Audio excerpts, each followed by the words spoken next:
All right, a matter of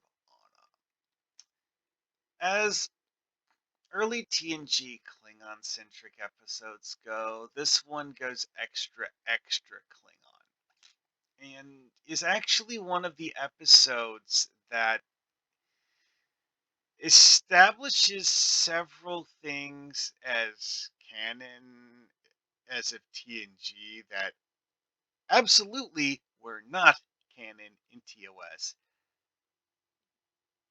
So, yeah, this is one of the things that really define TNG Klingons. That, however, is old history if you're playing a TTRPG based on Star Trek. So we'll skip over most of that, honestly. Now, this episode has an A plot and a B plot that are actually completely different stories and barely even tangentially related to each other. Both of which are things you could actually use as part of a TTRPG in useful ways. One of them is the Wesley Crusher as a Starfleet cadet plot, which, yes, that's actually, something that you could get a lot of out of if you're RPing, low level characters or like ensigns or lieutenants or whatever. Then there's the other one of Riker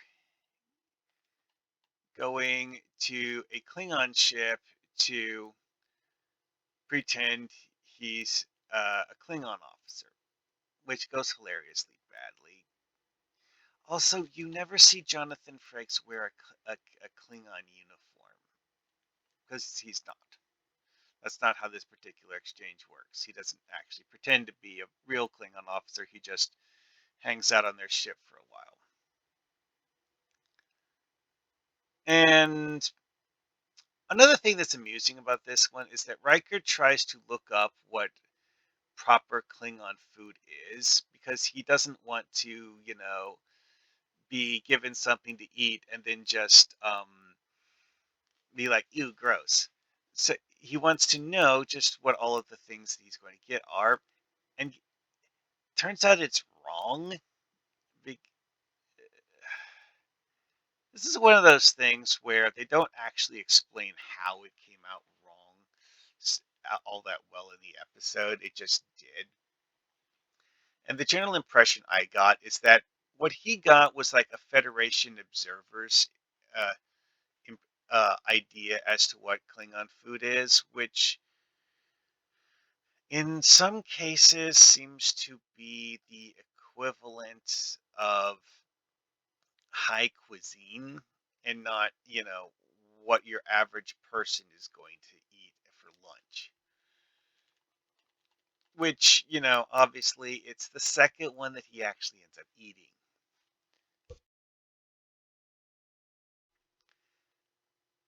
Anyway, so the whole thing with the whole like, oh yeah, also there's the side plot of the Enterprises being slowly destroyed by some sort of bacteria eating its hull.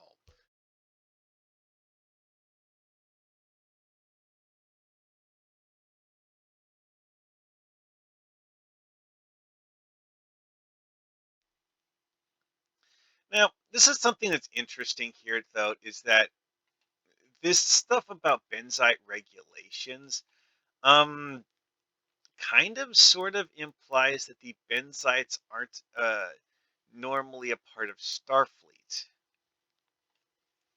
And that's kind of an interesting thing, because, like, one thing we know is that the Vulcans have their own space fleet that's separate from Starfleet. Because, like, Starfleet is, like, Central Federation authority and not individual member world authority. And Mindon here is apparently someone who was in whatever the Benzite equivalent of that would be, although he wears a Starfleet uniform. Probably because of the fact that the set designers didn't have time to make up a Benzite uniform.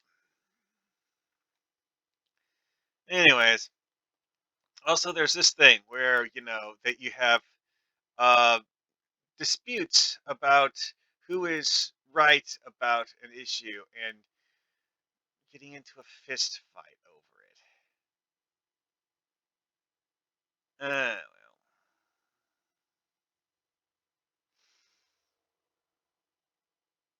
Anyways,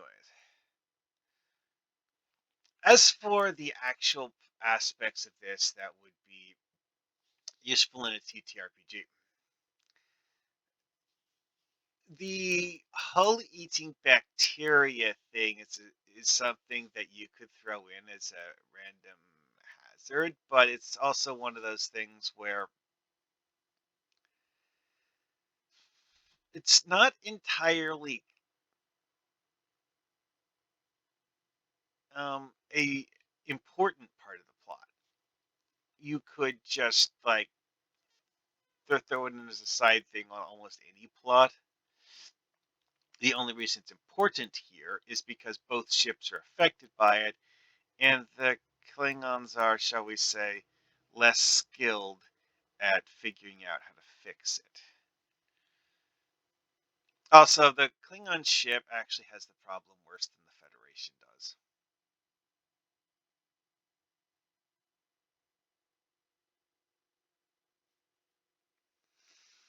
Anyway, though, see, the main plot here with the whole like officer exchange thing, this actually becomes a rather the large thing, mainly because of the Klingons being exceptionally weird about how they do authority and chain of command in a very sci-fi way, and that is something you could play on if you're doing cultural exchange stuff in a TTRPG, because you could have the players working with the crew of some alien ship to work on something and write the crew of the alien ship as being, proper aliens. It's all about what you want that alien crew to actually be and carefully defining what they are and how they act. Eh, goes a really, really long way to making it something players can easily um, interact with. Because if players are trying to figure out the alien of the week and they get different answers each time, that's kind of a problem. And honestly, that's about it for this one because this episode had three different things going on, and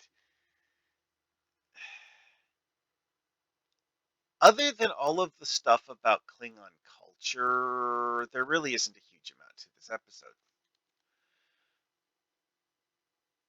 And well, yeah, that's about it.